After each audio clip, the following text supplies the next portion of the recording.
Good morning, class 10. Let us continue with the chapter Outcomes of Democracy.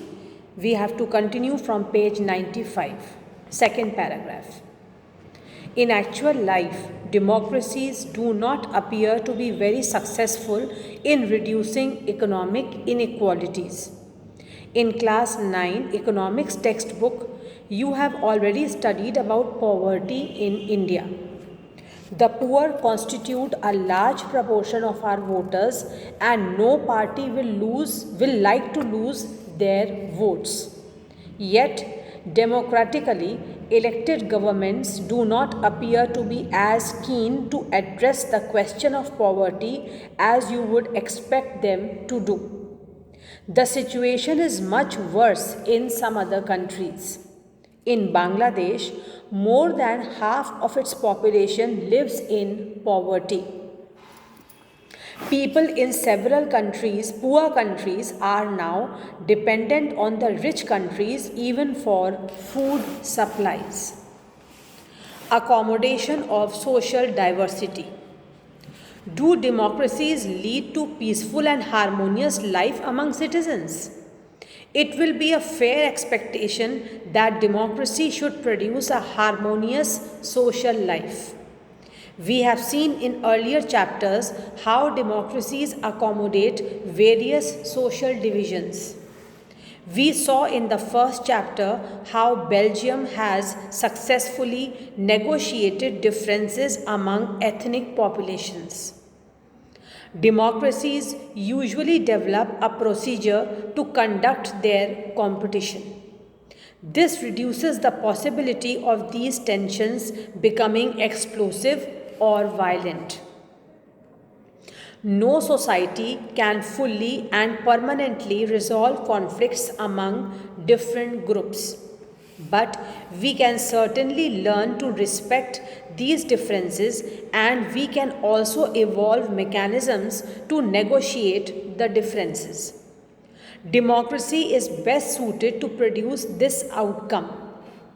Non-democratic regimes often turn a blind eye to or suppress internal social differences.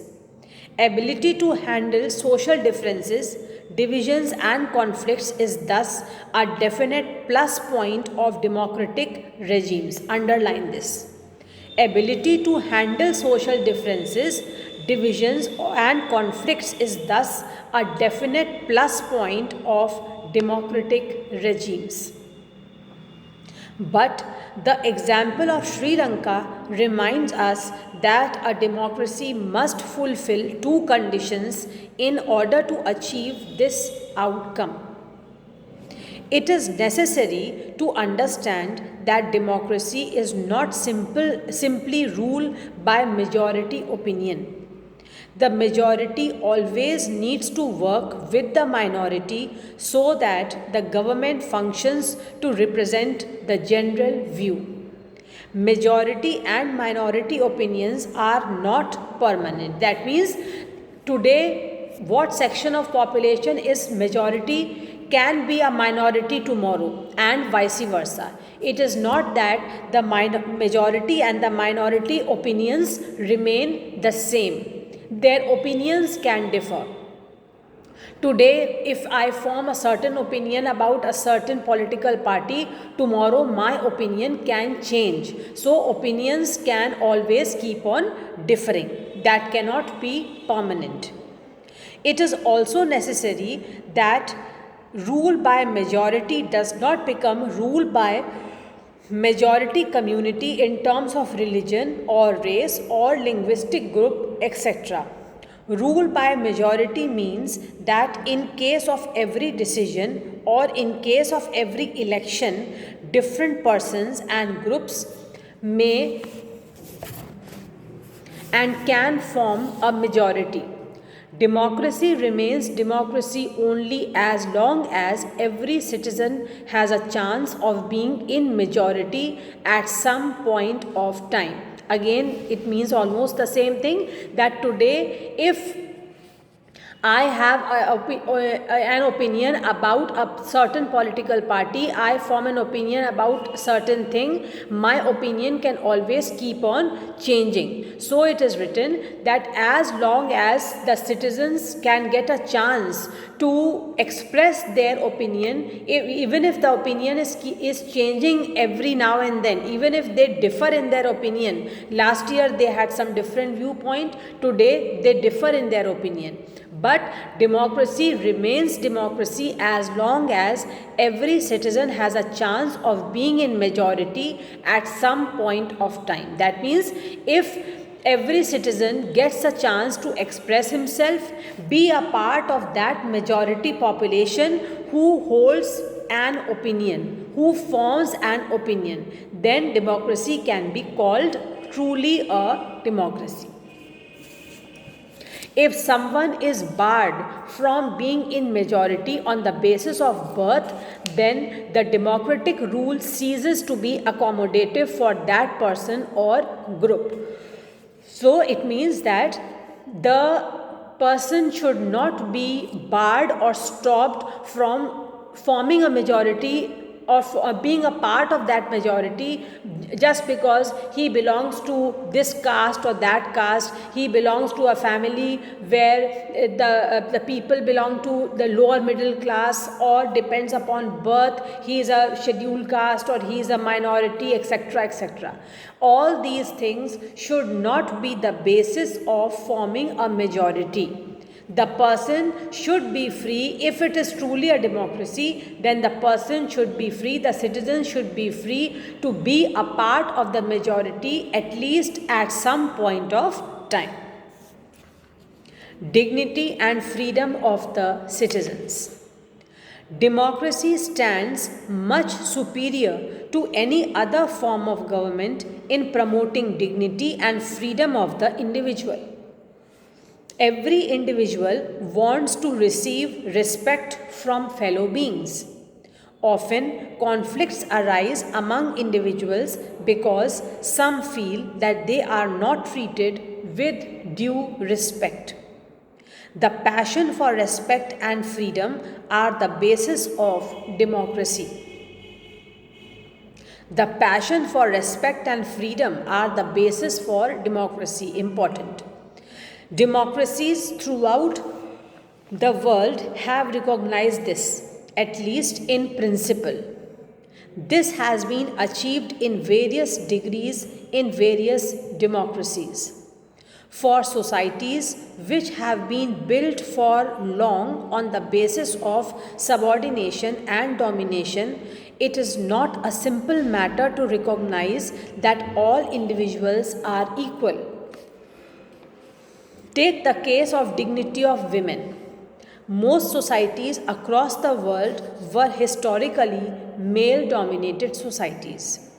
Long struggles by women have created some sensitivity today that respect to and equal treatment of women are necessary ingredients of a democratic society. I am reading this part again, children. Take the case of dignity of women. Most societies across the world were historically male-dominated societies. Long struggles by women have created some sensitivity today that respect to and equal treatment of women are necessary ingredients of a democratic society. It means that it is because of the revolutions which women have brought about, it is because of the awakening in the society which women have brought about, that to a large extent women are respected and they are also given equal treatment today in a democratic society. That does not mean that women are actually always treated with respect. Yes, for sure, we should not take it for granted. There has come a change, but it is not that now women are not ill-treated. They are everywhere, whether it is in cities or in villages or elsewhere, they are treated with respect, they are treated with dignity. No, still it is not 100%.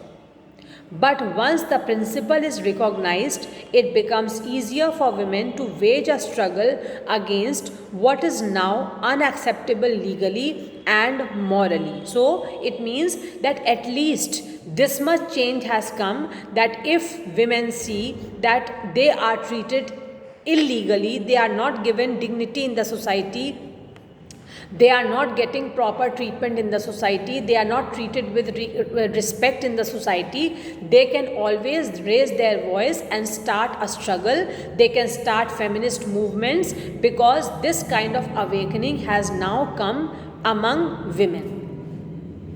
In a non-democratic setup, this unacceptability would not have legal basis, because the principle of individual freedom and dignity would not have legal or moral force there. Listen again. In a non-democratic setup, this unacceptability would not have a legal basis. In our societies, in a democratic society, women have got legal basis. They can fight legally if they see that they are not treated equally, they are not getting justice, they are not getting proper treatment, their rights are not given to them. They can always go to the court of law and they can fight a legal battle. But this is not the case in those societies which are not democratic.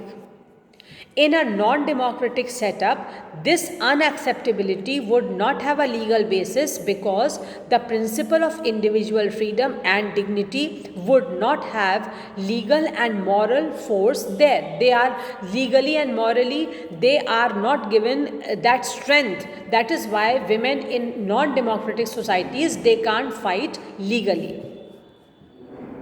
Democracy in India has strengthened the claims of the disadvantaged and discriminated castes for equal status and equal opportunity.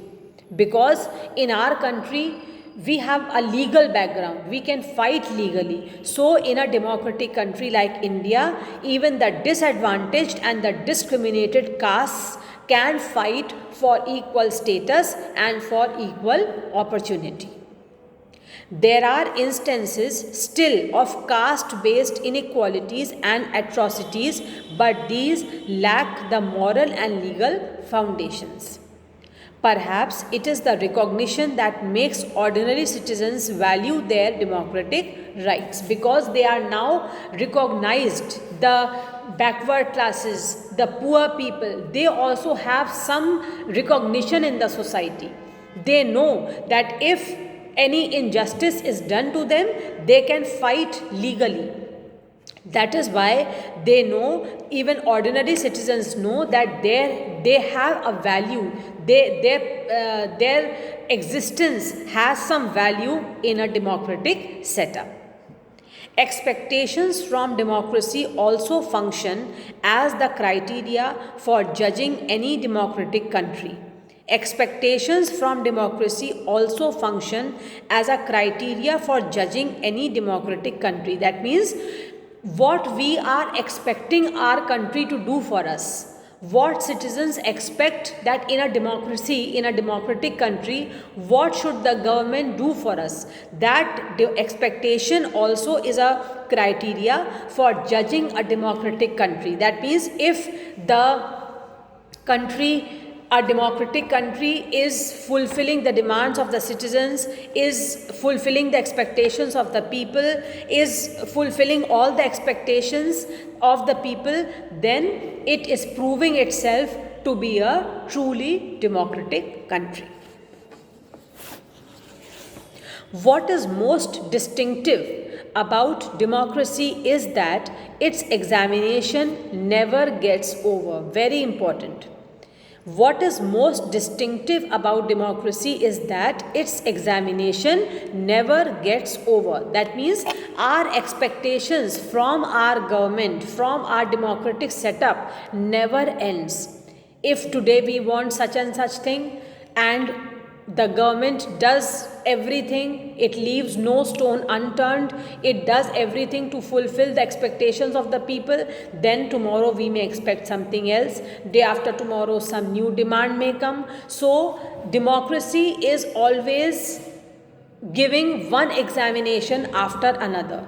Its testing never ends because people keep demanding things, people keep expecting more and more, and they expect the democratic government to fulfill their expectations. As democracy passes one test, it produces another test. As people get some benefits of democracy, they ask for more and want to make democracy even better. That is why when we ask people about the way democracy functions, they will always come up with more expectations and many complaints.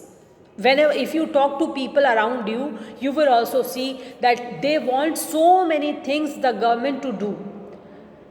Different people will give their different opinions, different people will expect their different expectations. You will find innumerable ideas, innumerable things which people have in their mind and which they want their government to fulfill for them.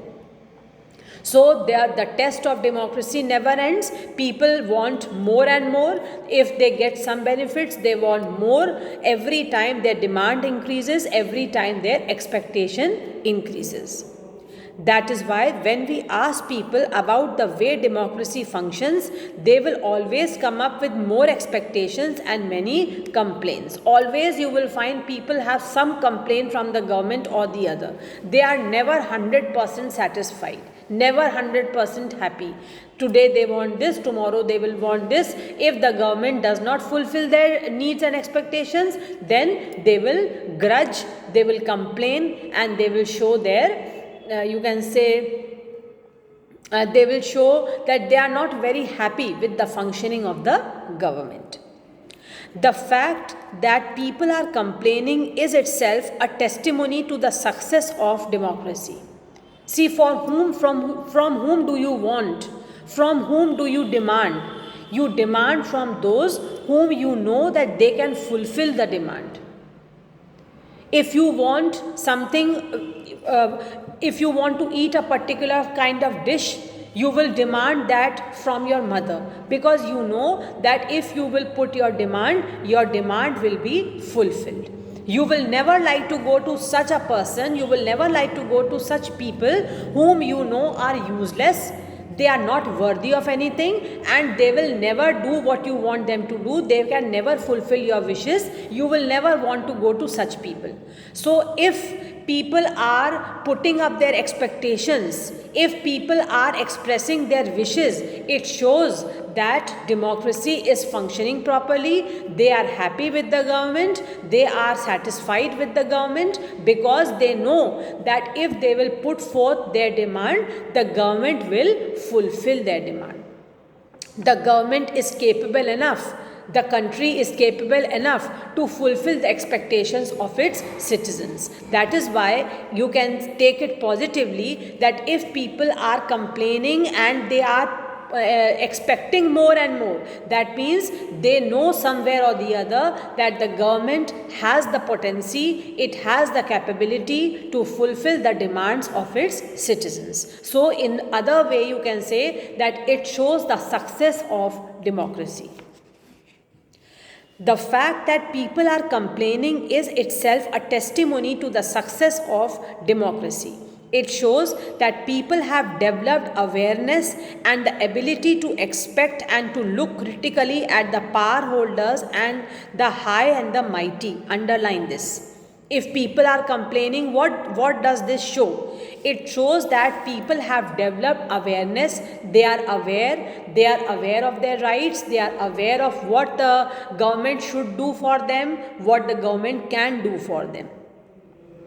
I am reading this again. It shows that people have developed awareness and the ability to expect and look critically at the power holders and the high and the mighty. They have the knowledge, they have the idea what the people in power can do, what they should do, and what they must do. That is why they put forth their demands in front of them and they expect the government to fulfill their demands. A public expression of dissatisfaction with democracy shows the success of the democratic project. A public expression of dissatisfaction with democracy shows the success of democratic project. Just now I told you, if the people are showing their dissatisfaction, their discontent, it should not be taken as a negative aspect of democracy. Rather, it should be taken this way, that they know very well that the government can do much better. The government can function much better. They can bring about improvement in the country. They can bring new reforms in the country. They can implement good things in the country. And that is why the people are showing their discontent or dissatisfaction, because they know that improvements can be made. The government is efficient enough, capable enough to bring about improvement. A public expression of dissatisfaction with democracy shows the success of the democratic project. It transforms people from the status of a subject into that of a citizen. Very important line. If the citizens are showing their dissatisfaction, they are showing their opinion. Maybe that opinion shows dissatisfaction. It shows that the citizens of the country are now active citizens of the country. In past, they may have been just subjects living in the country. Subjects means mere citizens living in the country without any active participation in the governance. But now the citizens are actively taking part in the governance of the country. That is why they are making full use of their freedom of speech, freedom to express themselves, and they know that if they will put their demands in front of the government, their demands will be fulfilled. Most individuals today believe that their vote makes a difference to the way the government is run and to their own self-respect. This is a very big change that has come in our society, children. If you have seen in your family or in your neighborhood, you will always see that whenever elections come, people are very eagerly to go to cast their vote. Many years back, there was a phase, I have seen that phase, when some part of the population of the country used to feel that I'm not going to go for vote, it is a holiday, I will just relax at home and I will not go, one vote will not make any difference, leave it, it's not so important. But with the passage of time, people have become so aware, people have become so enlightened that now they know that each vote has its own value. Each vote is going to make a difference, and that is why whether the person belongs to a rich family or a poor family, whether they are high or low, whatever caste, creed or community they belong to, if they are eligible for voting, if they are 18 years of age or above, they definitely make it a point to go to cast their vote. So this is a very major awakening, major difference which has come in the outlook of the people, and such kind of differences make a difference in the whole society. Because when people go, when majority will go to cast their vote, then it is expected that a good government will be formed, we will choose correct leaders, and the country will be run in the right direction. So such important changes have come in a democracy like India. Very soon, after 2-3 years maximum, you will also be a part of that community, Indian community, who will go to cast their vote. You will be 18 years, you will be fully eligible to cast your vote. So you must behave like responsible citizens. You must go to cast your vote. Never miss this opportunity, because you have studied so many times in civics. Each vote has its value. Each vote makes a difference. One vote, one value. You have studied all these terms, and remember, your vote is equally precious as the vote of others. Each vote is going to make the difference. So with this positive note, this chapter comes to an end. Now PDF is there. You will see the PDF, do the question and answers, and remember, you will see the PDF where some extra question answers are also there. Keep preparing them for your pre boards. All the very best.